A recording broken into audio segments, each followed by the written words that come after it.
attention, s'il n'y a qu'une seule vidéo que vous devez voir sur cette chaîne, c'est celle-ci, parce qu'elle résume l'ensemble de mon apprentissage, de ma compréhension, de mon évolution. Donc, pour moi, cette vidéo est assez essentielle. Comme je vous dis, s'il n'y a qu'une seule vidéo que vous devez regarder sur cette chaîne, c'est bien celle-ci, c'est ma compréhension de ce qu'est l'attention. Alors, on va commencer par une petite parenthèse par rapport à ma vidéo précédente où je parlais du voyage astral et pourquoi j'arrêtais de faire des voyages astro et pourquoi je m'y intéressais plus. En fait, pour résumer la vidéo précédente, faire des voyages astro, c'est faire du développement personnel par l'extérieur. Donc, on essaie de comprendre qui on est par l'extérieur en cherchant toujours plus de formes. On va même dans des dimensions, dans des voyages astro supplémentaires.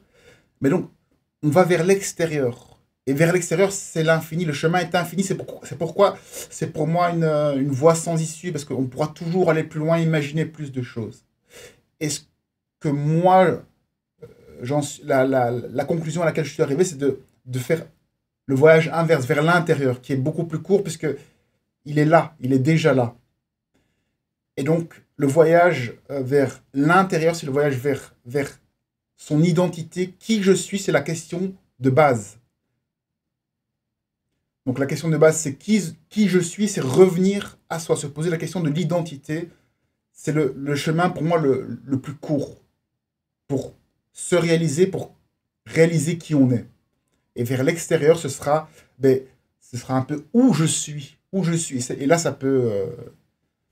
ça n'a pas de fin. Voilà, revenons sur l'attention. Donc, je vous dis, pour moi, c'est le sujet principal. Et le terme sujet n'est pas employé par hasard, parce que pour moi, l'attention, on va le définir maintenant, mais c'est le sujet dans le sens où ce n'est pas un objet. Alors, qu'est-ce que l'attention ? Eh bien, quand vous regardez cette vidéo, vous portez votre attention sur l'écran. Donc, votre attention, elle est focalisée sur une certaine zone. Et cette focalisation, ce champ, on peut prendre une lampe de poche pour essayer de visualiser ce que c'est. L'attention, ce serait le rayon lumineux de la lampe de poche, la lumière de la lampe de poche qui éclaire. Donc si on veut donner une image pour pouvoir le percevoir, parce que sinon l'attention, on ne peut pas la voir, ce n'est pas un objet, ce n'est pas une chose. L'attention, c'est un champ d'attention. Ce champ d'attention, il peut se concentrer, se réduire, se focaliser, ou bien il peut se défocaliser, s'élargir. Donc quand on élargit la focale, eh bien notre attention, elle est plus large. Après, mais on va y revenir, quand la focale est complètement ouverte, quand l'attention elle est partout, finalement, on revient sur soi. On arrive à soi. C'est la même chose qu'avoir l'attention sur soi, finalement. Parce que avoir l'attention sur soi, c'est avoir l'attention sur tout.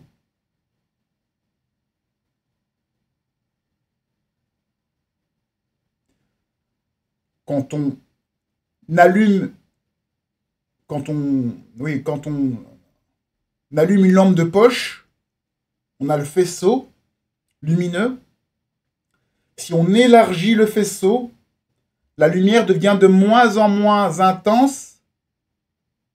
Et puis à un moment donné, la lumière, vu qu'elle est, si on continue à élargir le faisceau, la lumière elle est tellement diffuse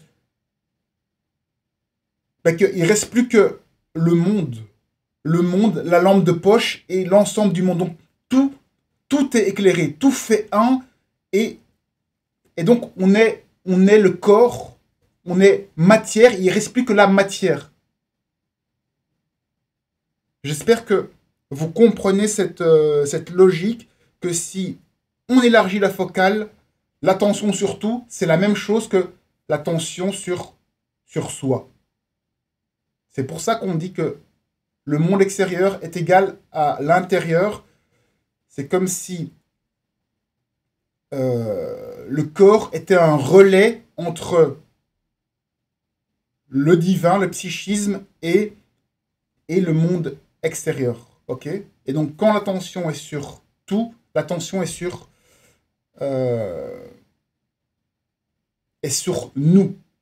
Et c'est là qu'on peut réaliser que nous égale le tout. Bon, je vais revenir à des choses plus simples. Ce sera plus clair au fur et à mesure que je vais vous définir ce qu'est l'attention.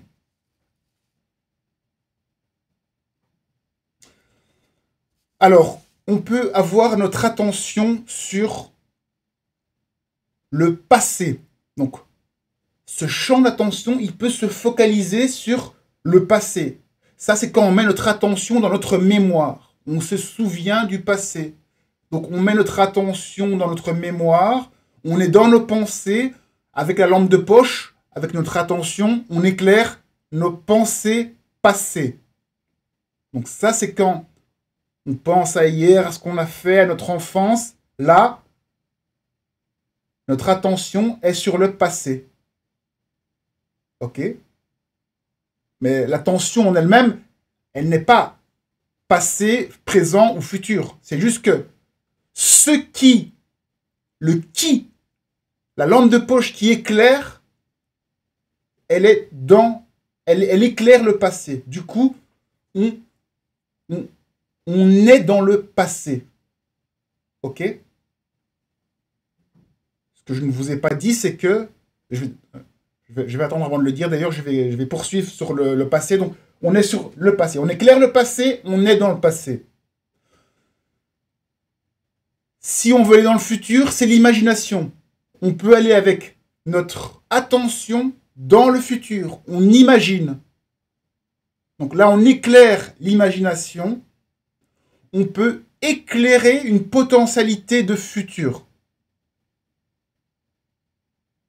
C'est une possibilité qu'a l'attention, c'est mettre la focale sur l'imagination. Et plus l'attention va être focalisée sur des choses, plus, par une certaine magie, cela va rendre la chose réelle dans le monde présent dans lequel vous êtes.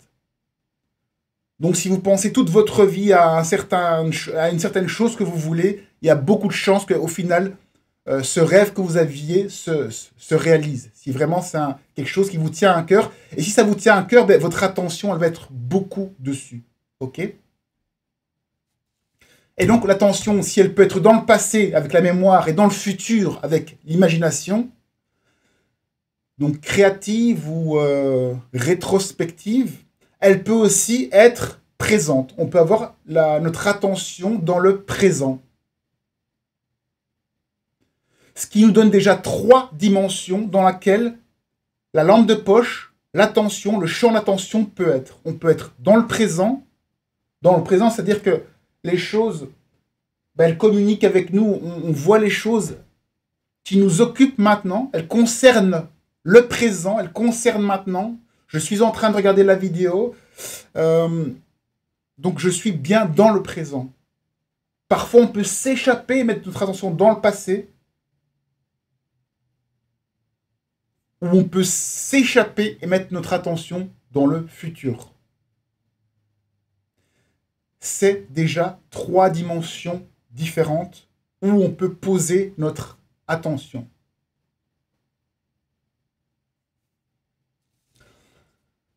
Alors, on va continuer sur la définition de l'attention. Alors, l'attention, on a vu, c'est l'important, c'est de comprendre que l'attention, ce n'est pas un objet. Un objet, c'est quoi? Un objet, c'est quelque chose qui a une forme. Quand on peut délimiter la chose, eh bien, c'est un objet. C'est limité. Or, l'attention, sa nature, c'est justement de ne pas avoir de forme. Vous savez que vous êtes en train de regarder cet écran, Mais il n'y a pas de forme, il n'y a pas de forme. Quand je parle avec la lampe de poche, quand je prends la métaphore de la lampe de poche, là, vous avez l'impression qu'il y a une forme, parce que le champ, il est triangulaire. Vous pouvez imaginer en jaune, là, un champ qui regarde, mais c'est pour ça que la métaphore a ses limites. L'attention, il n'y a pas de forme. C'est pas une texture, c'est pas une substance. L'attention, c'est comme un transparent qui peut plus ou moins se concentrer, mais qui n'a pas de substance, pas de forme, pas d'épaisseur. Ce serait comme un tableau blanc, ce serait le fond sur lequel on dessine les choses. Et donc, on peut imaginer que la substance d'un rêve, ce sur quoi est affiché un rêve, eh bien, ce serait cette attention. Il y a l'attention, cette sorte de truc, mais c'est pas une chose, transparent sur lequel toutes les formes vont se refléter, vont permettre d'être vues. Donc, quand on rêve, eh bien, on est dans notre attention, c'est l'attention qui permet de voir ces images. Et le monde qu'on voit, eh bien, c'est l'attention qui nous permet de le voir. L'attention est un révélateur, il permet de voir les formes qui sont limitées. Forcément, pour voir quelque chose de limité, il faut que ce support qui permet de voir les choses limitées soit lui-même illimité. Alors, je ne sais pas dans quelle mesure vous comprenez ce que je suis en train de dire, mais c'est important de le comprendre. N'hésitez pas à me poser des questions en commentaire pour que je puisse vous répondre précisément, parce que c'est vraiment important de comprendre la différence entre sujet et objet. L'objet, il est limité, défini, il a une forme, et le sujet, il n'a pas de forme, il n'est donc pas défini, pas limité, il n'a pas de substance, pas de matière, il n'est pas quelque part, il n'est pas nulle part. C'est comme l'imagination, vous ne savez pas dire où est l'imagination, vous ne savez pas dire quelle forme a l'imagination. Non, vous pouvez mettre votre attention sur une partie mais ça n'a pas de forme. Donc, cette distinction sujet-objet, on pourrait limite s'arrêter là, mais c'est ça la grande compréhension à avoir, c'est que ce que vous êtes, c'est la phrase la plus importante, ce que vous êtes fondamentalement, c'est l'attention. Vous êtes une attention. Vous êtes un sujet. Vous êtes un être. Et chacun va être une conjugaison de cet être. Je suis David, je suis Michel, je suis Bernard. Une conjugaison. Je suis David qui regarde une vidéo. Et on en rajoute. Et il y a de plus en plus de formes qui vont se rajouter, qui vont partir dans des millions de formes, dans des millions d'histoires que l'on va se raconter. Mais à la base de tout ça, il y a attention. L'attention qui permet, le support qui permet de réaliser tout ce qui existe. Et c'est ce que l'on est. Chacun d'entre nous, chaque être humain est avant tout un être, une attention. On a la faculté de porter notre attention sur des objets. Nous sommes un sujet qui avons la capacité de mettre notre attention sur des objets. Notre corps est un objet. Nos pensées sont des objets. Parce que les pensées, elles sont limitées, on peut les voir. Tout ce qu'on peut voir est un objet. Donc l'attention, on ne peut pas la voir. C'est justement elle qui nous permet de percevoir le monde. Quand on rêve, on peut percevoir le rêve par l'attention. Quand on pense au passé, c'est l'attention qu'on met sur les pensées passées. Quand on pense au futur, c'est l'attention qu'on met aux pensées futures. Quand on est présent, on met l'attention sur le monde présent devant nous, sur les formes présentes devant nous. L'attention, c'est ce que nous sommes. C'est être. Il n'y a pas plusieurs êtres, il y a être. Il n'y a pas plusieurs attentions. Alors évidemment, vous allez me dire, oui, mais une personne va avoir une autre attention. Oui, mais au-delà de ça, il faut réaliser que tout vient d'une même source. Puisque cette attention n'a pas de limite, il ne peut y avoir qu'une seule attention. Donc, oui, vous pouvez avoir l'impression que ce doigt-là, il peut sentir des choses, mais au final, il n'y a que l'être total qui sent. Ok? Nous, si on se limite en tant que David, oui, je peux avoir l'impression de toucher ça ou de faire attention à ceci ou cela. Mais la réalité de la chose, c'est qu'il y a juste attention. Donc, les scènes de vie, les situations de vie, c'est pas toi et moi qui discutons, c'est la scène qui se déroule. Et l'attention, de son point de vue, de mon point de vue, qui crée tous les univers, les mondes, les histoires, toutes les formes du monde.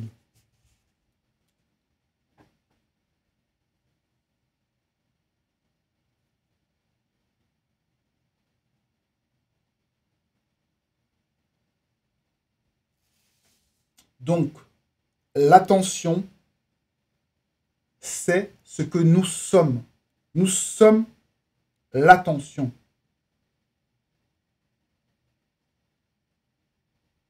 Donc, la réponse à qui suis-je, au final, ce qui est à réaliser, ce qui je suis, c'est attention.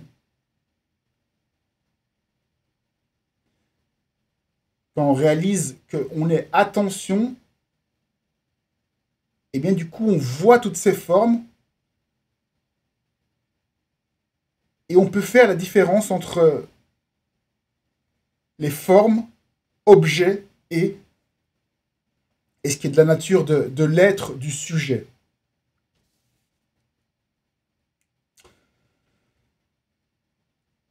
Deuxième chose importante, c'est que qu'est-ce qu'apporte l'attention? Qu'est-ce que nous apporte l'attention? Eh bien, l'attention, en fait, on pourrait dire que c'est de l'amour. On est tous à la recherche d'attention. Moi, en tant qu'éducateur spécialisé, j'ai pu observer, j'ai travaillé pendant 5 ans et c'est encore mon métier. Je travaille avec des enfants et je vois comment chaque enfant va réclamer sa part d'attention. L'attention, ça nourrit en amour. L'attention permet d'exister, ça nous fait exister, ça rend existant. Quelqu'un qui porte son attention sur nous, eh bien, c'est de l'amour pur.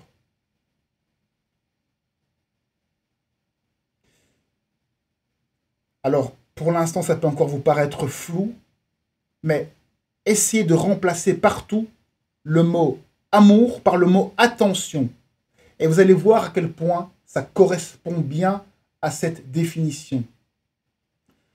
Et vous allez voir que je préfère le mot attention au mot amour. Hein. On dit Dieu est amour, mais pour moi, le mot attention, Dieu est attention, est plus précis parce que quand on parle d'amour, eh bien, il y a une connotation positive, il y a une connotation de jugement positif. L'amour est forcément quelque chose de tendre, d'affectueux, une forme de positivité. Ou Là où l'attention est quelque chose de neutre. On peut porter l'attention sur des choses violentes, on peut porter notre attention sur des choses douces. Donc, c'est comme s'il y avait une pièce avec d'un côté l'amour et la peur, et que cette pièce s'appelait l'attention. Nous sommes attention, et nous pouvons poser notre attention sur l'amour, sur la peur, sur la souffrance, sur la joie. Mais ce que nous sommes, ce n'est pas la souffrance, la joie, le noir, le blanc.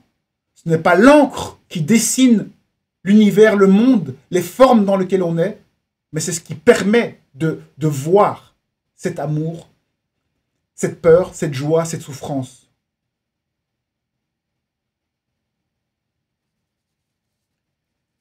Donc, je disais, en tant qu'être, chacun de nous, chacune des personnes qui regardent cette vidéo, on est tous à la recherche d'attention. Ce nectar qui fait qu'on se sent vivant, qu'on se sent exister, c'est notre plus grand bonheur, notre plus grande joie, c'est d'exister. On veut gueuler à la terre entière qu'on existe. C'est une jouissance d'exister. C'est pour ça qu'il y en a qui vont chercher leur attention de manière perverse en se faisant du mal. Moi, en tant qu'éducateur spécialisé, je peux vous dire, j'ai noté ici comment les enfants exprimaient leur besoin d'attention. Chacun va chercher l'attention à sa façon. Et vous pouvez le regarder pour chacun de vos enfants, pour chacune des personnes que vous voyez, vous pouvez analyser comment cette personne va chercher à faire pour obtenir sa part d'attention. Ici, des enfants, il y en a un qui cherche l'attention en allant chaparder, voler des objets sur le bureau des éducateurs, en volant des objets à d'autres enfants. Le fait de voler des objets, on va chercher qui a volé l'objet, c'est toujours la même personne. Et comme ça, cette personne, ça lui permet d'exister, d'avoir son attention. Un autre enfant, il faisait des très beaux dessins. Hein, le fait qu'on le valorise en disant « Waouh, tu fais des super dessins, tu dessines comme une adulte », eh bien, ça lui permet, en dessinant, d'avoir cette attention, d'obtenir cette attention. Un autre enfant, c'était deux jumeaux, eh bien, ils n'arrêtaient pas de se battre. Eh bien là, chacun va trouver son attention. L'un était presque tout le temps la victime, l'autre le bourreau. Eh bien donc, il y en a un qui, dans sa position de victime, elle obtenait l'attention, et l'autre, dans sa position de bourreau, il obtenait l'attention. Donc là, il y a une sorte de complémentarité. Chacun obtient son attention, sa part d'attention à sa façon. Encore un autre exemple, eh bien, quelqu'un qui va être chef de gang, un petit enfant qui était un peu plus fort que les autres et qui était un petit peu le chef du gang, eh bien lui, c'est comme ça qu'il va obtenir son attention, en ayant des rapports privilégiés avec les enfants, avec les adultes, et l'attention, pour lui, elle était gagnée comme ça. Puis il y a d'autres enfants qui vont obtenir l'attention en se scarifiant, en se faisant des blessures. C'est une autre façon, mais là, malheureusement, de manière inadaptée, d'obtenir l'attention. Donc se blesser, se faire mal. Ou bien encore, un autre enfant qui n'arrêtait pas de parler. Il parlait tout le temps de tout, de n'importe quoi. Donc il occupait l'espace. C'est encore une façon d'obtenir de l'attention. Donc vous voyez, tout le monde, chacun a sa façon d'obtenir de l'attention, que ce soit en gagnant des compétitions, en parlant, Enfin, il n'y a pas de limite. Chacun va trouver, au cours de sa vie, sa manière d'obtenir, de gagner son attention, sa façon d'exister au monde. Donc c'est pour ça que je dis bien, l'attention, au final, c'est de l'amour. Ce que vous pouvez apporter, si vous aimez quelqu'un, ce que vous pouvez lui apporter de plus cher, vous pouvez lui dire tout ce que vous voulez, ça n'a aucune importance. Ce que vous pouvez apporter qui aura le plus de valeur à la personne, c'est de l'attention.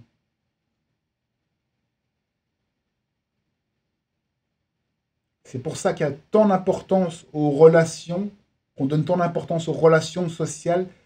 C'est parce que c'est des moments d'échange où l'attention va se partage chez chacun, et Et c'est comme ça qu'on fait société, que, en se voyant chacun exister, en voyant le monde, en voyant où on est, en réalisant qui sont les gens, on peut peu à peu se réaliser.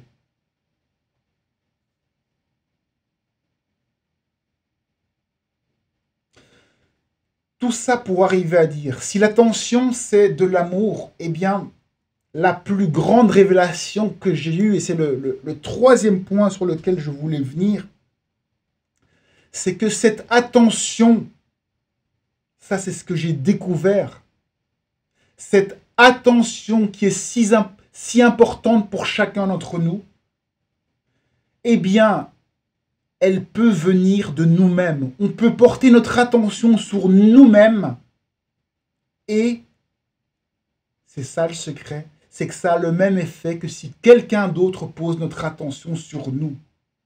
C'est-à-dire qu'on peut se nourrir nous-mêmes d'amour, d'attention.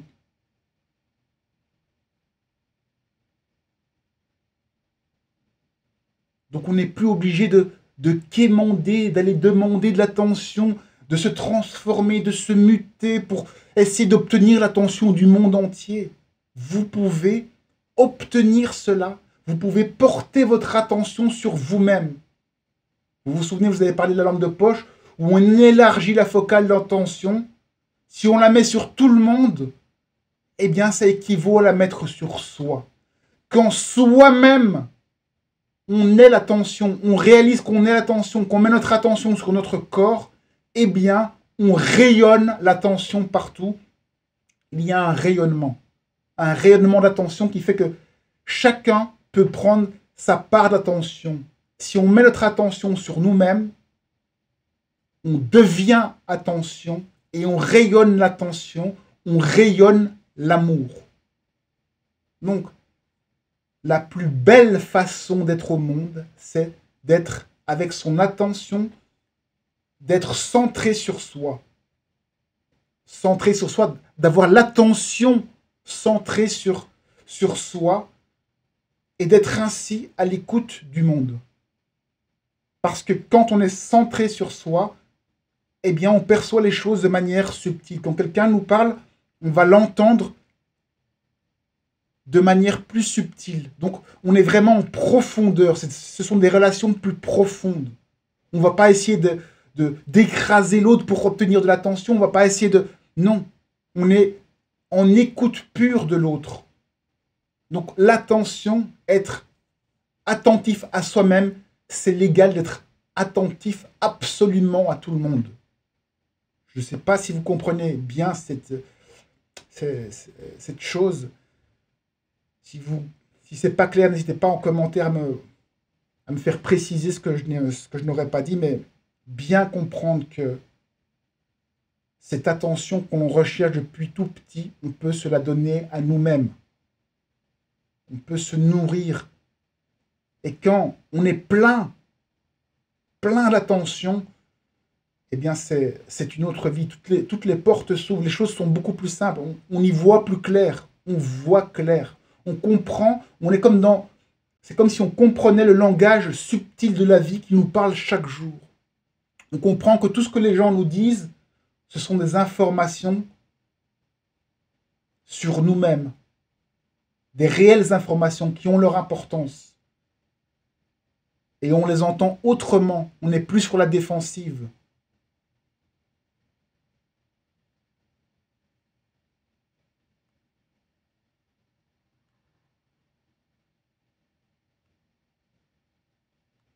Donc c'est vraiment comme si ce champ d'attention, on élargissait la focale au tout. Et si on élargit au tout, eh bien c'est comme si on faisait un avec le monde en fait. Donc en étant centré sur soi, en mettant l'attention sur soi, c'est comme si on mettait l'attention sur le monde. C'est la même façon qu'on peut dire si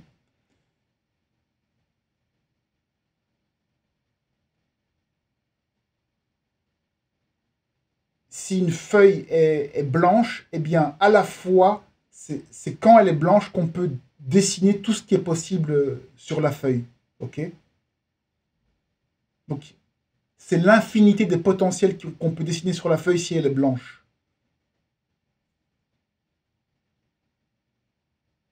Et donc à la fois la feuille, il n'y a rien du tout dessus, et à la fois on peut tout écrire dessus. C'est ce lien entre tout et rien, ce lien entre cette substance, cette non-substance, le sujet qui est rien, et qui à la fois permet tous les potentiels.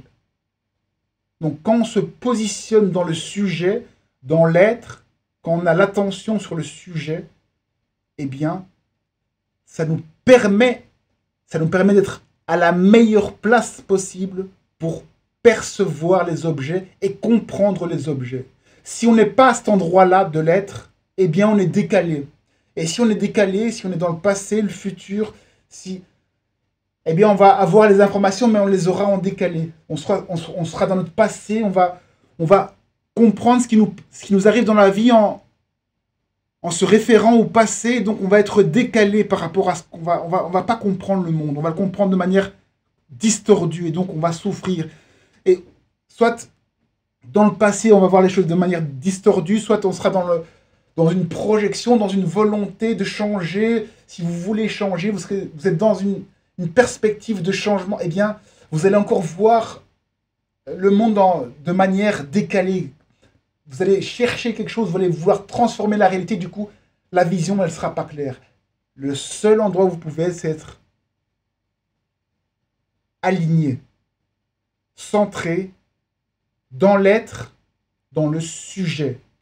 Là, les choses sont claires. L'information est de première source, l'information, elle est sur vous, elle est directe.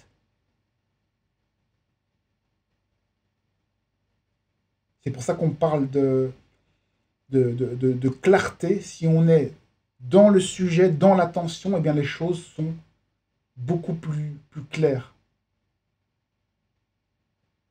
Et là, vous allez être aligné à qui vous êtes réellement. Quand vous êtes aligné à qui vous êtes réellement, eh bien, votre intention, là j'utilise le mot intention, hein, je ferai une autre vidéo sur l'intention, votre intention, du coup, elle est beaucoup plus claire parce que vous êtes aligné à vous-même.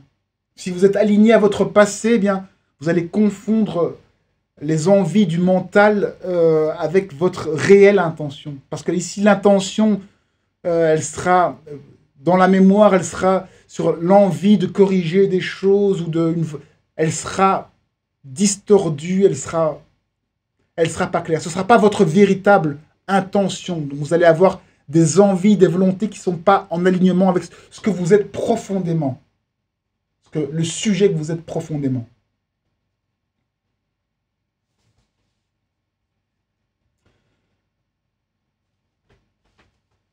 Donc là, je pense avoir fait le tour sur l'attention. Comme je vous dis, hein, vous pouvez maintenant relire tous les livres que vous avez lus qui utilisent le mot amour et vous le remplacez par attention. Et vous allez voir que ça correspond parfaitement.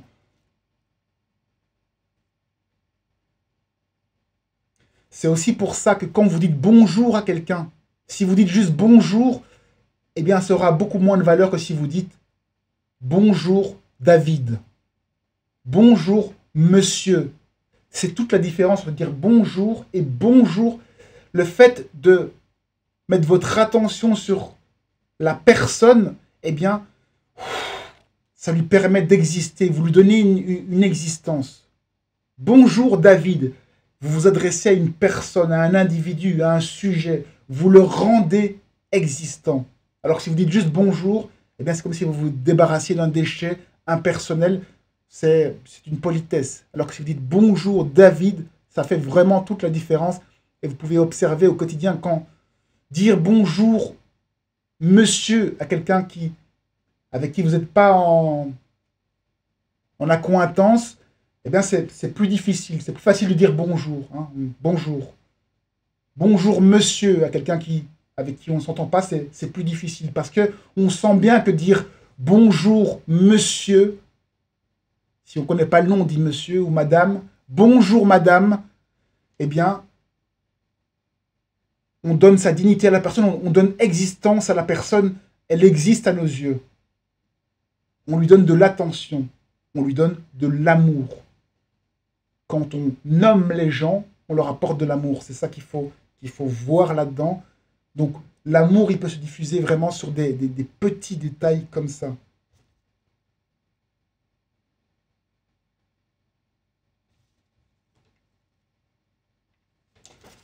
Voilà, je vais m'arrêter là. J'espère que j'aurai été assez clair. Pour moi, c'est une des vidéos, comme je vous dis, un des sujets les plus importants. C'est bien comprendre la différence entre l'objet et le sujet.